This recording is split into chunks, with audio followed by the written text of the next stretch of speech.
Halo semuanya, selamat datang di podcastnya Himatif.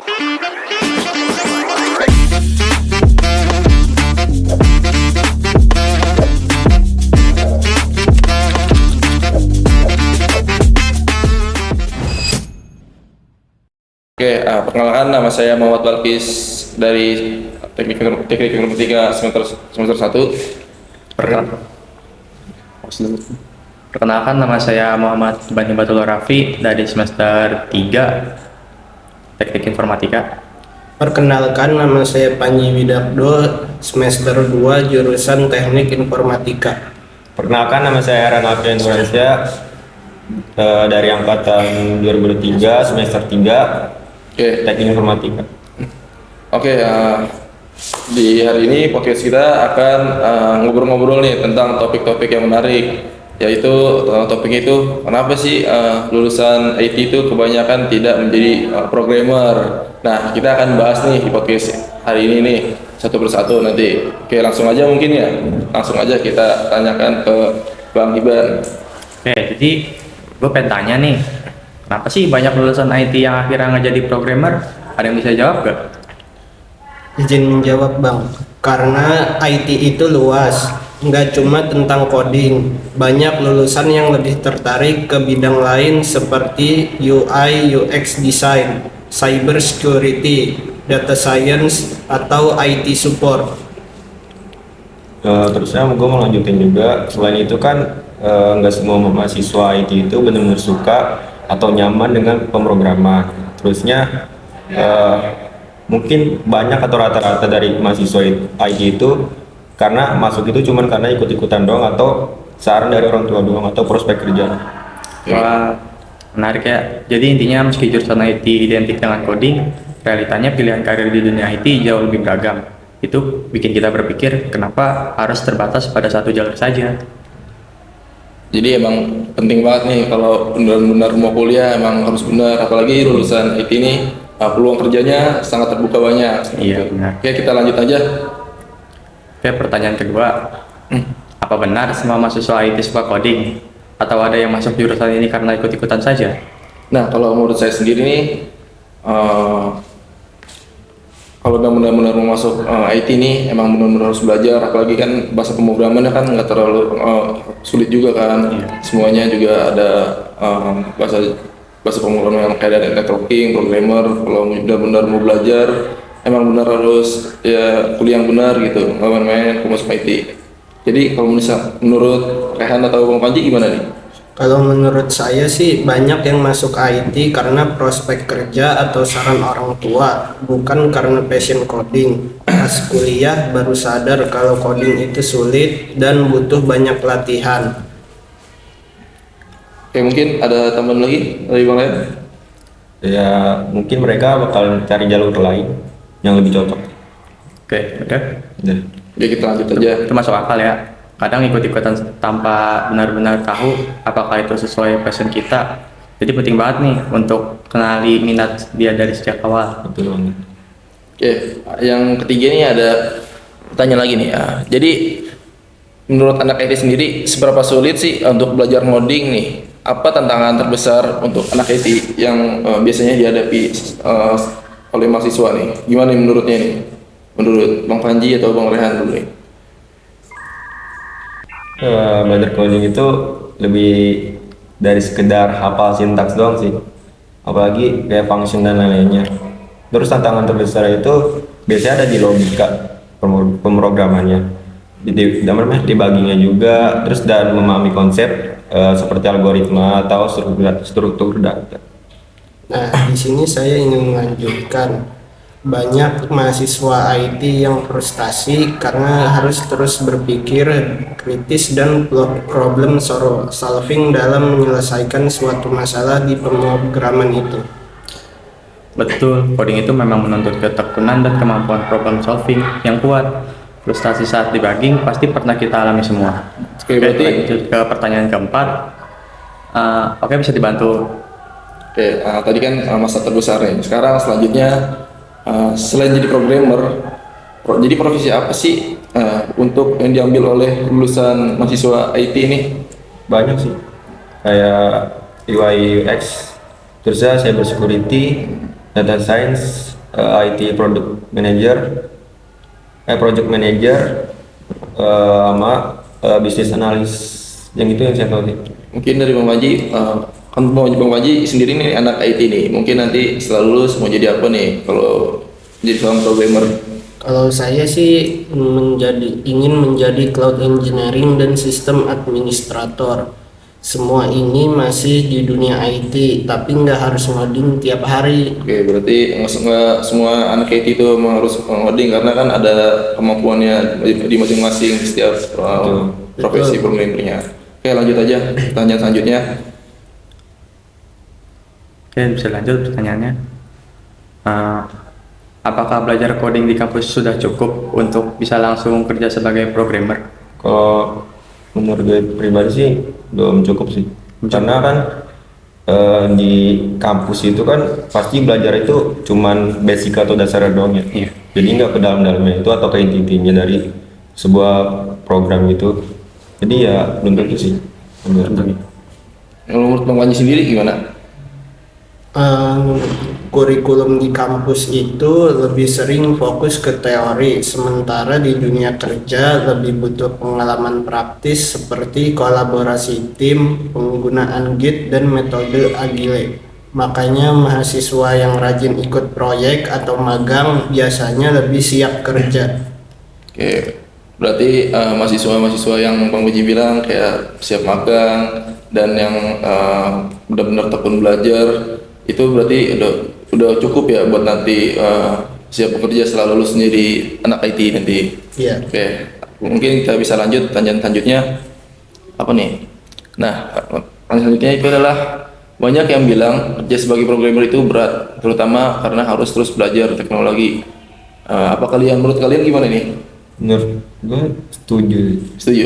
Iya. Karena apa nih? Karena kan dunia pemrograman tuh pasti berkembang dengan cepat ya, apalagi Iya, kan betul. nanti masa depan, apalagi sekarang itu banyak startup itu yang membuat kayak AI yang lebih canggih banget, apalagi nanti kan pasti bakal lebih canggih dari ini hari ini. Berarti kita sebagai anak IT sendiri harus benar-benar belajar ya buat teknologi selanjutnya ke depannya gimana nih? Iya, betul. Jadi menurut Bang Panji ada tambahan mungkin? Di sini saya ingin melanjutkan. Jadi seorang programmer harus terus update dengan bahasa pemrograman, framework, atau tools baru. Enggak semua orang nyaman dengan ritme ini, makanya ada yang pindah bidang lain yang lebih stabil. Nah, mungkin menurut Bang Hiban gimana nih? Kalau teman saya sendiri Apa? sebagai anak IT ini gimana? Gimana? Dia emang programmer itu ya emang harus, kalau sebenarnya sih banyak ya, nggak cuma programmer doang itu di IT. Kita bisa jadi fokus cyber security, terus banyak lagi lah. Jadi tujuannya itu bukan programmer doang. Jadi banyak kemampuan yang harus Iya. kita asah berarti ya, nggak harus Iya. ngoding tiap hari. Nggak harus fokus di programmer doang. Ya apalagi logikanya harus benar-benar main. Oke, kita next lanjut selanjutnya itu gimana menurut kalian untuk gaji programmer untuk fresh graduate yang baru lulus nih, itu layak atau enggak nih menurut kalian, kurang dibanding bidang IT lainnya? Jadi menurut kalian gimana nih? Kemampuan sama gajinya itu harus setara atau tidak nih menurut Iya kalian sih, sendiri? bener harus setara. Karena kan yang pasti kan fresh graduate itu nggak mungkin kan kayak apa sih ilmu yang dia dapatkan dikit, pasti ada mungkin ada yang banyak, ada yang dikit, ada yang sedang atau ya rata-rata. Ya pasti harus setara semua. Oke, menurut Bang Panji mungkin ada tambahan lagi? Di sini saya ingin melanjutkan, untuk fresh graduate gajinya bisa dibilang standar, tapi dibandingkan bidang lain seperti data science, cyber security, atau cloud engineering, gaji programmer pemula kadang lebih rendah. Makanya beberapa lulusan IT lebih tertarik ke bidang yang menawarkan gaji lebih tinggi di awal karir. Oke. Lanjut nih ke pertanyaan nomor 8. Apakah kerja sebagai programmer benar-benar sesuai ekspektasi mahasiswa IT? Atau malah jauh berbeda dari yang dibayangkan? Coba nih, ada yang bisa jawab gak nih? Banyak yang awalnya membayangkan kerja di IT atau sebagai programmer itu itu keren ya, kayak di film-film itu kayak hacker, retas bank, retas apa itu website yang terkenal itu atau pemerintah pasti ya seperti jadi hacker itu kan. Terus ya kenyataannya kan pasti banyak waktu yang dihabiskan kan. Oh jadi emang nggak sesuai yang di film-film ya? Betul banget. Emang harus kita belajar sendiri sih itu mah, nggak kayak film ini dunia. Karena kan pasti kan banyak kayak yang kayak ngebayangin dirinya itu sebagai hacker. Iya. Itu lucu banget. Itu gue juga pernah kayak gitu.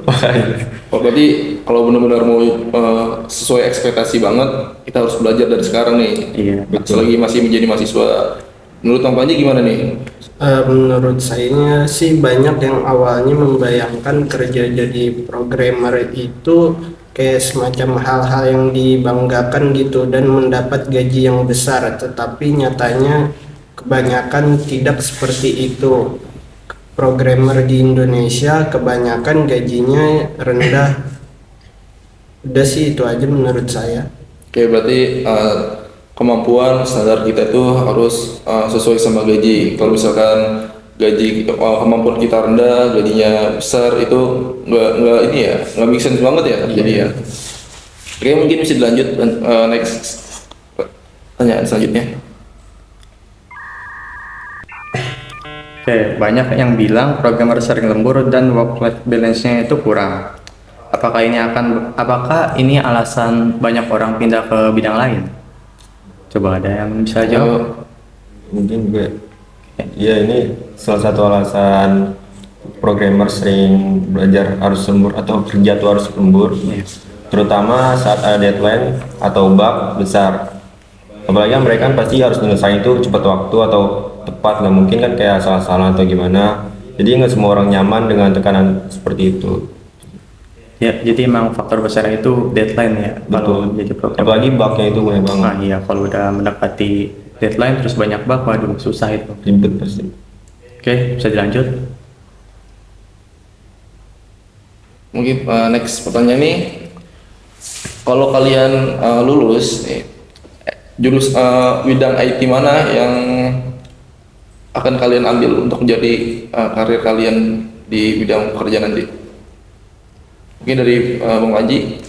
Tergantung minat sih dan skill masing-masing. Kalau memang suka problem solving dan tantangan dalam teknologi baru, programmer bisa jadi pilihan yang bagus. Tapi kalau lebih suka komunikasi, manajemen atau analisis, ada banyak jalur lain di IT yang juga menarik dan menjanjikan. Oke, mungkin pertambahan Udah sih. udah. Tuh. Oke, mungkin bisa di next. Oke, selanjutnya kita akan ada sisi Q&A ya. Q&A. Iya. Oke. Ntar kita lihat pertanyaan dulu.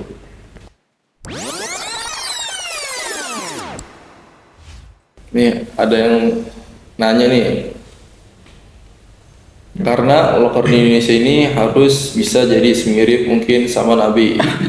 Jadi menurut kalian gimana nih? Harus semirip mungkin. Sedangkan Nabi itu mulia. Sedangkan kita ya, mungkin banyak dosanya lah. Jadi gimana nih menurut kalian masing-masing nih? Nggak harus kayak gitu sih menurut gue. Karena kan pasti harus sesuai bidangnya juga kan Nabi kan itu kagak harus sangkut pautnya sama IT Iya. juga kan. Gak ada sangkut pautnya. Kalau menurut Bang Panji gimana nih? Ada yang tanya nih dari netizen nih. Menurut Bang Panji gimana? Ya kalau menurut saya sih hashtag kabur aja dulu aja. Kamu kayak gitu aja, oke. Jadi nggak ada sangkut pautnya ya dengan Nabi nih. Ya, Udah cari loker ya. sekali.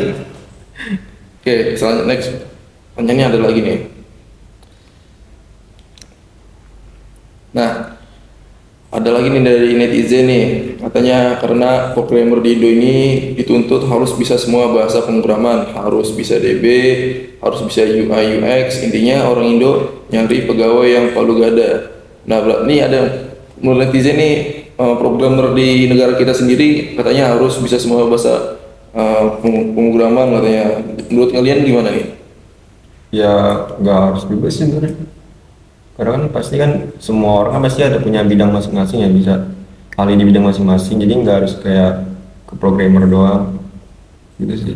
Nah, kalau untuk Bang Panji, Ya kalau menurut saya sih ya inian aja sesuai kemampuan masing-masing juga. Kalau semisal lapangan pekerjaan di sini kurang, ya mending ke luar negeri aja karena di situ iniannya gajinya lebih adil dan cukuplah untuk memenuhi kebutuhan hidup daripada di Indonesia.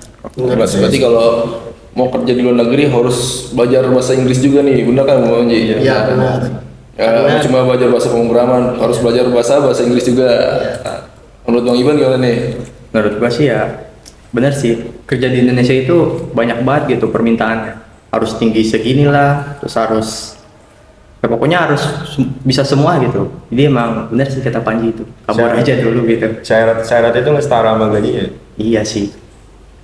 Berarti nggak semuanya bahasa pemrograman kita pelajarin. Kalau misalkan ahlinya di full stack ya di back end ya back end. Iya. Jangan semuanya kalau nggak kuat, otaknya nggak kuat mah nggak usah gitu. Sekuatnya aja. Panas langsung. Iya. Mungkin udah ada lagi nih kayaknya nih dari netizen nih yang nanya-nanya nih. Apa kita tutup aja kali ya? Iya kita tutup aja kali ya. Oke, podcast kali ini kita sudah saja nih pembahasan yang sudah kita bahas tadi dan dari Q&A dari netizen yang udah kita omongin tadi nih kita bahas satu persatu.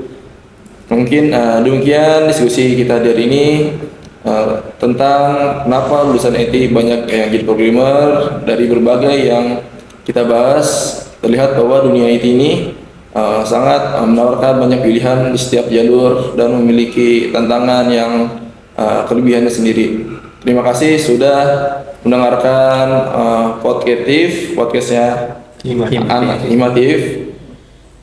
Hari ini jangan lupa untuk nonton nih mungkin ya, subscribe mungkin dan dukung kita nih. Sampai jumpa di episode selanjutnya. Oke. Wabillahi taufiq wal hidayah. Assalamualaikum warahmatullahi wabarakatuh. Waalaikumsalam.